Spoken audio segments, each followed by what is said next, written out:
Boss. Ayos ka rin yan. Nasa Traffic Bureau rin ako. MTDD. With driver's license ka? Ah. With driver's license ka? Yung may-ari ng sasakyan, nasa orthopedic. Iniwan niya dyan yung sasakyan niya. Tapos nagpunta siya sa orthopedic. Inabot po siya ng clearing operation natin. And kung mapapansin niyo po, sinakot niya na po yung sidewalk.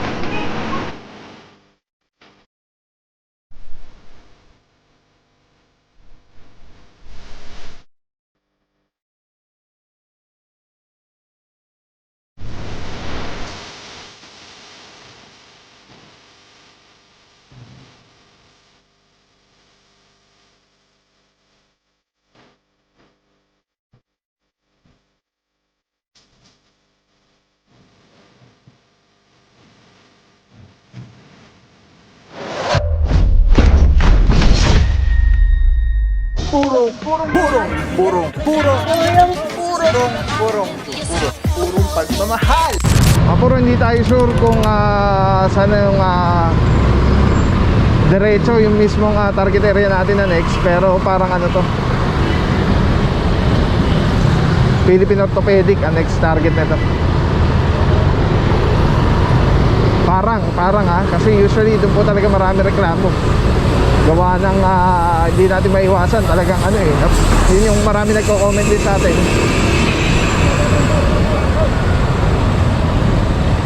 Ito may driver naman, alis na lang, nasa bangketa.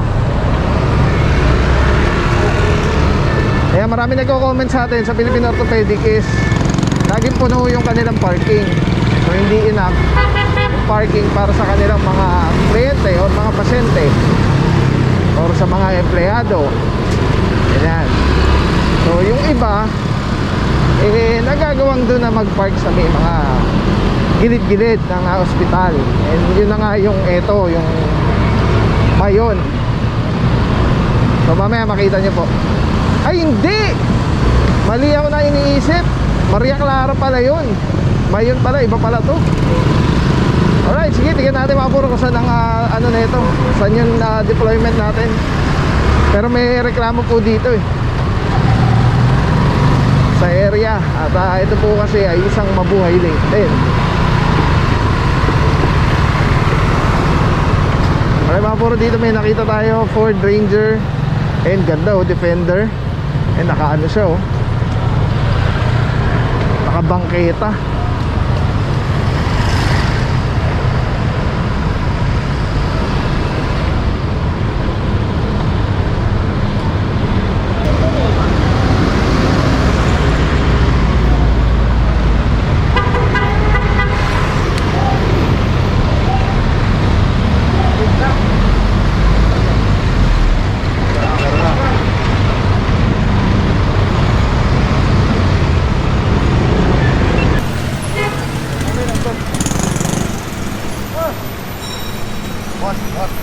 Ayos ka rin yan. Nasa Traffic Bureau rin ako.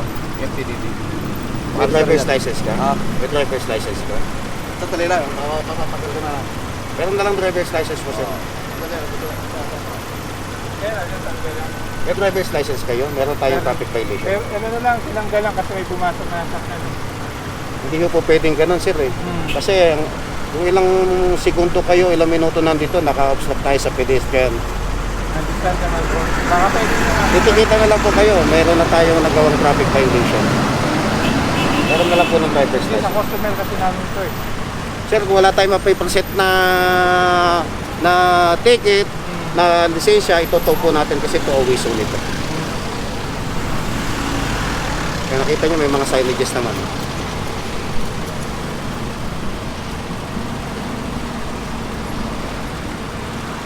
Pero hindi sa akin to. Oo, pero ikaw magkaalis nito? Oh, yan. Ayun, bali ikaw na matitikitan. Kung ayaw mo matikitan, itotow natin.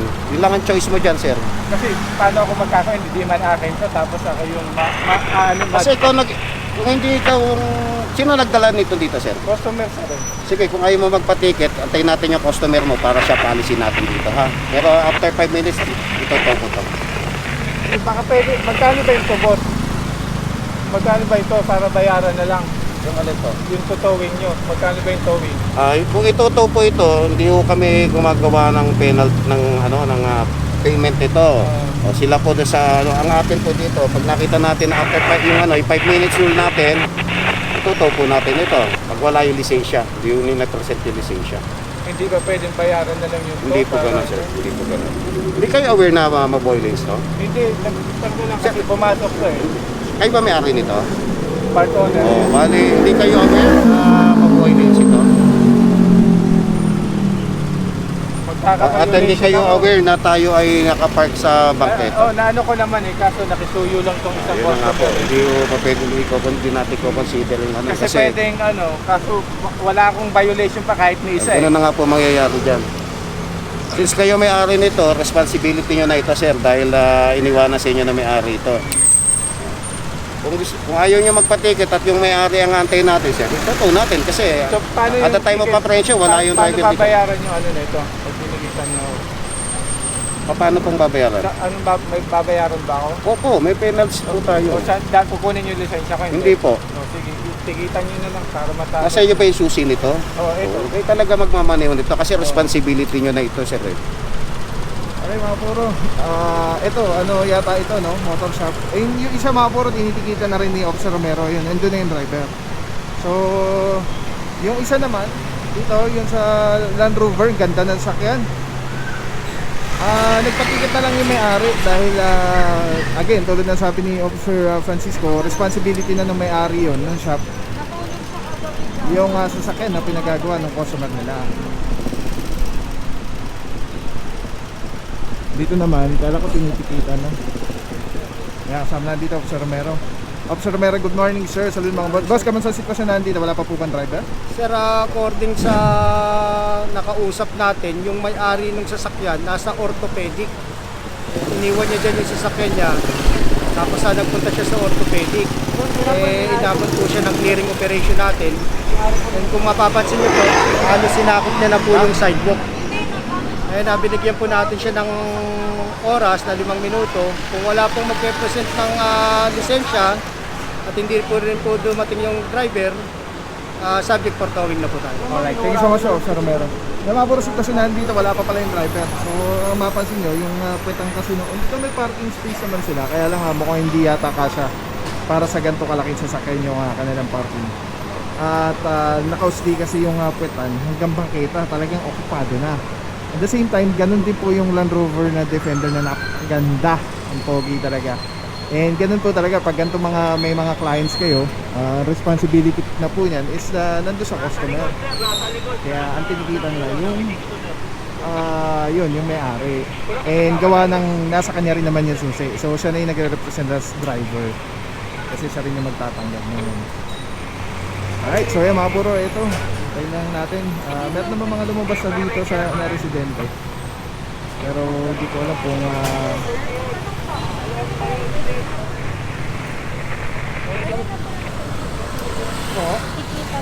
Ay, hindi po. Kailangan po maialis na rin po yung sasakyan dyan. Opo. Pwede- Ano nga sa clinic ata po sa sir kaya pinag-birit? Pwede po natin sana siyang tikitan. Pero kung hindi rin po maialis yung sasakyan, bali wala rin po yung clearing. Ang purpose nga po natin, may clear natin yung area. Sorry po sir.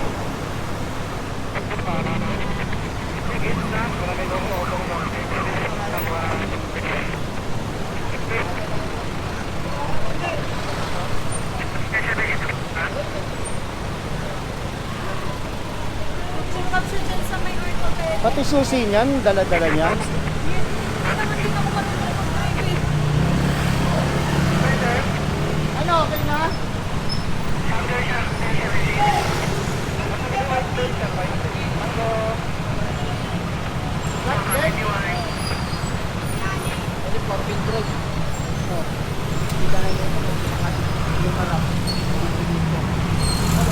okay mga puro, tumawag lang ng flatbed dahil hindi kaya to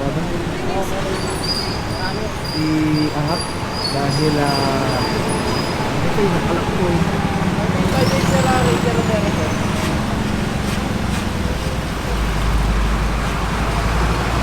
Kala mga puro yung dun sa kapila, nakikita na ni Officer Francisco,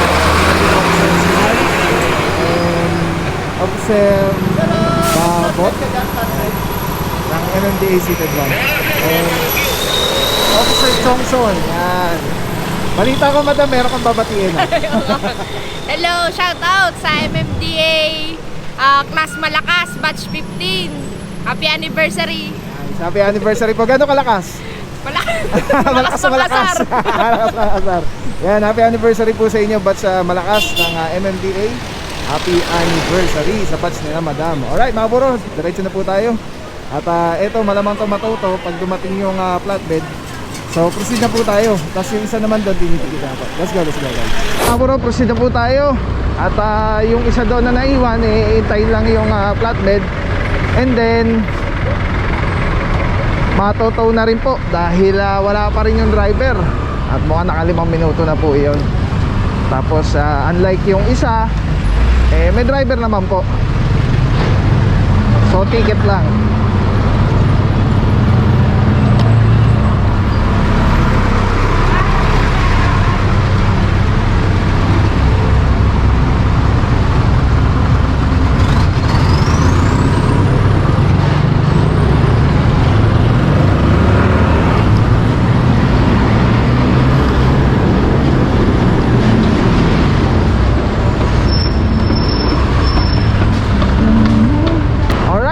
Mayon pa rin po. At eto, banda dito sa kabilang side, eto, meron na po nahila. Hindi na natin naabutan ito. Alright mga buro, sama natin dito sa Delarama. Diretso tayong uy, paano to yung sa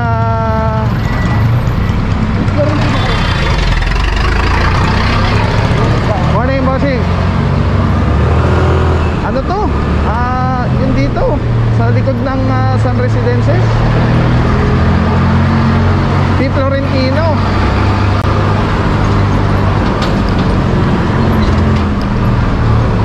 Malaman nagkakahilan na to. Ayun lang ang sinasabi natin. Hindi nagkakahilan na may nahila na. Alright, sama na dito Officer Mentera. Good morning, sir. And Officer Parama. Saludo mga bossing, may nahila na dito isang Innova ba to? Vios Civic. Ay, parang ano siya, yung pamilyar, yung magandang Civic. Andun ulit siya naka-park.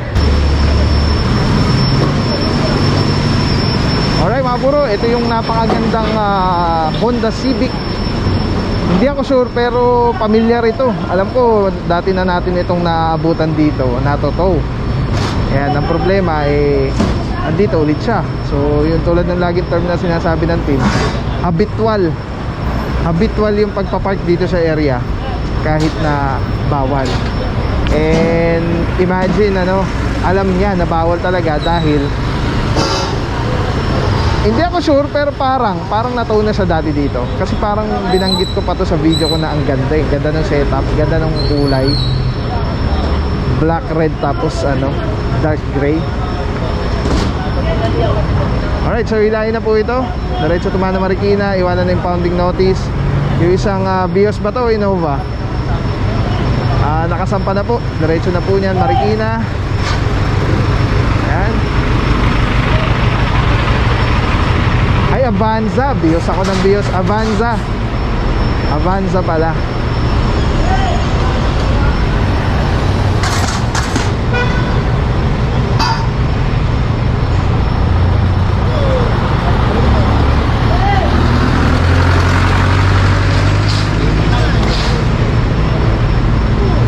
Just in case po, para sa mga hindi nakakaalam, ito pong P. Florentino ay isang mabuhay lane po. Pagka po yan, dinaretso nyo po yan, Maynila na agad yan. Siguro mga ilang street lang, Maynila na yan. Boundary na po yan ng Maynila, Quezon City. Ang mga mabuhay lanes po, yan po yung nagkukonekta sa iba't ibang lungsod. Yan yung mga ruta na para mas mapabilis yung biyahe ng mga motorista papunta from city to another city. Kaya yan yung mga dapat cleared na mga area talaga. Ito mga buro, isasampa na po. Sigurado sobra-sobra na sa 5 minutes ito. Tulad na lagi natin sinasabi dito, kahit magbusi-busi na ka dito, hindi ka maririnig. Kasi usually, hindi ako sure, pero usually dito sila nanggagaling sa condo. Kaya talaga hindi talaga maririnig kahit na anong gawin nating busina.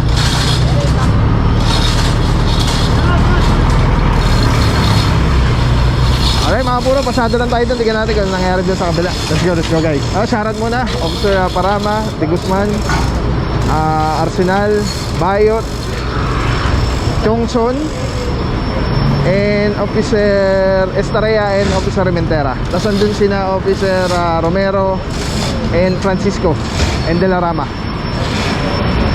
Alright, let's go guys.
walang papapaw. So thank you so much sa walang sa akong support, tiwala.